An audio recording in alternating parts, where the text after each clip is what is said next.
let's take a look at this article right here. So, title article, the company who made Clash of Clans is worth more than Evernote, Everbright, and BuzzFeed combined. Now, this is Clash of Clans. You guys, anybody out there still playing Clash of Clans?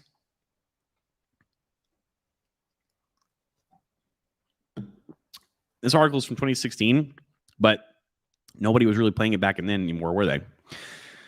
Why did a mobile app make so much money? Well, the company released a total of 4 mobile games valued at 100 million Evernote users. All right. They had 4 mobile games. All right. Each Supercell employee worth more than $5 million. I can't believe myself until I read the release in game, blah, blah, blah, blah. Let's see. Where do they talk about? Although the trend of addicting games paying money for flashy upgrades isn't new, the amount of money generated is overwhelming. So if you guys don't know, Clash of Clans, basically this was a game that like you could go and you had your little account and it was free. It was free to play, but if you really wanted to play, and you wanted to be good, you had to buy those gyms and stuff, right? Freemium, pay per play, whatever you want to call it, all right? You don't have to pay to buy the game, but if you want to do extra things in the game, you're going to pay more. Now, these people were like the first people to do something like this. After that, boom, everybody was doing it. It's more common now, guys, to have like a subscription or like a freemium type of thing in an app, no matter what the app is. Okay, even if it's like a Lightroom app, like you want some extra filters, you have to pay money for like the good filters. You don't need to pay it; it's your choice. But if you want the extra money, you gotta pay. You want the extra filters, you gotta pay for it, right? But you could download the app for free. Whereas opposed prior to like, let's think about this too, guys.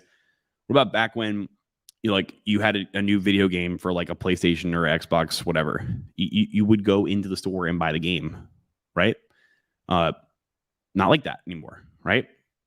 Maybe a little bit, but not so much. Okay. Clash of Clans, just like we showed, did very good. And that was just one mobile game. Flappy Bird, another mobile game. Pokemon Go, guys. How many people spent insane and probably still do spend insane amounts of money on Pokemon Go? That's all from mobile app development. Okay. And if you were an old boomer, a grumpy boomer, and you were like, I don't want to get that dang iPhone.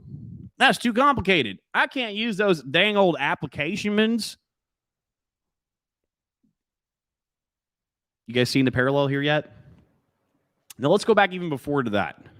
Let's go back to the internet. Web 1.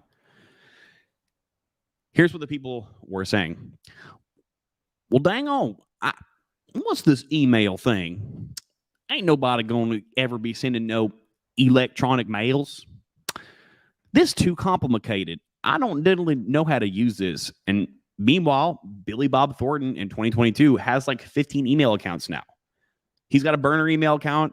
He's got 4 burner email accounts. He's got a professional email account. He's got an email account for his company. He's got an email account for this, that, blah, blah, blah. He's got a proxy email account, right? Same thing, guys. Same thing. You guys seeing the parallels here now? If you were to be under that same sort of mindset when the dawn of the internet came out, when Web 2 was booming and busting, not only would you have been sitting here in 2022, not able to use an iPhone, not able to communicate with people, an Android, whatever. First of all, that wouldn't happen because you wouldn't be watching this video right now, which probably most of you guys are watching on a phone, right? But second of all, be forced to. You would have just simply been forced to. And it would have been more painful for you to learn how to do that after everyone is already using it as the standard. And now you're the one who left out and you got lost and you're behind.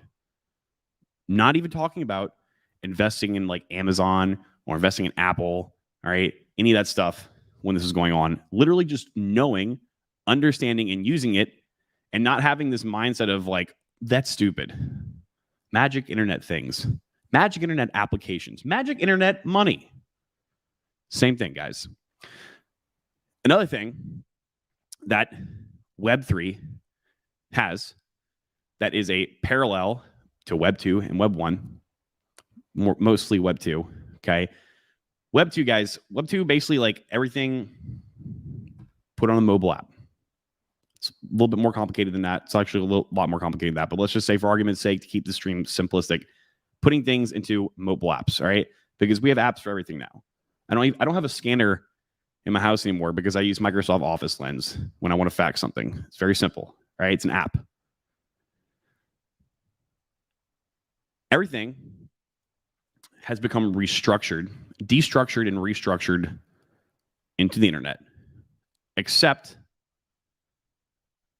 the financial layers that dictate anything and everything that has to do with finance in society.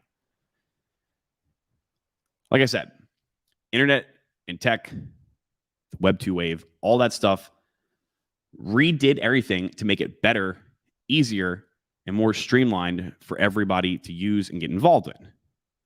Now, the only thing that it has not touched is the financial layers. Now, you might be thinking to yourself, but I can just send people money on the internet like that. Well, it only appears that way, guys. In all honesty, when all that stuff is getting settled, it's not actually happening instantly, okay? You're just lucky enough to where it might be given to you instantly. But guys, go ahead right now and try to send a friend $100,000 through Cash App, through PayPal, even if you run a big business on PayPal. In fact, trying to go do something as simple as like, hey, you found a used car online that you want to buy. It's $15,000. Sending them that money, it ain't going to happen like that easily. Not going to happen like that. $20-$30 when you pay a valet driver with Cash App, sure. But without me getting into every intricate detail about what's really happening behind the scenes on those apps where it seems like you're sending money back and forth, there's a couple old videos that I have, guys, explain the Swift payment processing system. A lot of that stuff is done underneath that, and that's just a messaging system, right?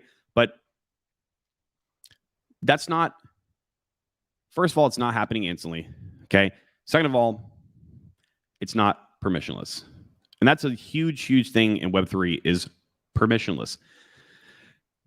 If I want to go and spend $15,000 in a car, it's my $15,000. I worked hard for it. I shouldn't have to go and knock on the door of the bank, call the bank 10 times, and ask them to do that. I should be able to use my iPhone instantly to do that without any red tape, without having to brute force my way through anything. And that is one of the largest benefits of Web3. So do you guys think, since everything else in society has been restructured, put onto a mobile device, put onto the internet, made our lives better, can't put the toothpaste back in the tube, do you think the same thing's going to happen with this? No. How many of you guys out there, how many of you guys are like, you know what? Forget about this electricity stuff. Forget about eating cooked steaks on fire. You know what? We don't need to fire anymore. I'm just going to go back to being an ultra caveman and burying my meat in the ground until it gets rotten enough to where it has the proper bacteria so where my stomach can digest it. Nobody's doing that, right? The same thing is not going to happen over here. It's already too late. Jim says, you forgot Candy Crush. Candy Crush, there you go. Perfect one. Christian Soda says, even Pokemon has paid DLC now. Yep. Randall J says, I did unfortunately damn my BP days. I wrote an essay about this on So Suave Web 1. Rolo. Koya says, I know people who still play from Juno email.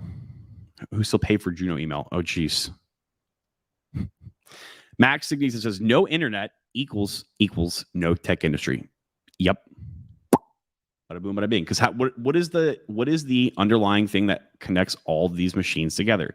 The internet, guys. The internet. You can only use your PayPal when they let you use it. Yep. FBI will kick down your door. Yeah, you try to send $15,000 to buy a car. FBI is like, open up. open up. Who's trying to spend that money in this bank account? It's going to take 2 to 3 weeks to clear it. Yeah, exactly. Like all those transactions, it takes way too long. 7 days, 7 business days is the maximum. Max says just eat the bugs, bro. Eli says, yep. I send money to my family through crypto. It's cheaper. He skips the conversion fees and it's practically instant. Right. So think about that same situation about like buying a $15,000 car. I'm just on the phone trying to send these people money in Cash App. Nope. Hey, you've never sent this person money before. We're not going to let you send $5, let alone $15,000. And then let's just say that the application itself, Cash App, Venmo, PayPal, whatever, doesn't have a problem with that. Once they let you send it, is your bank going to let you do that? Oh, no. You have to call them. You have to ask for permission. Excuse me, could you remove the $3,000 a day spending limit I have on my checking account, which is made to spend money for whatever reason? Sorry, sir. All of our checking accounts are maximum limit is $3,000 a day. We can increase your ATM limit, your ATM withdrawal limit from $800 to $1,000. Have a nice day, right? You don't do any of that. There's no calling. There's no hassle. There's no asking for permission. There's no hoping that the app approves it and the bank approves it and then that there's no problems with it in the 4 to 7 days that it's going on, right? You just send it. That's it. They have it. No one's there to stop you. No one's there to question you because it's your money and you can do with it what you want. And it's basically almost free.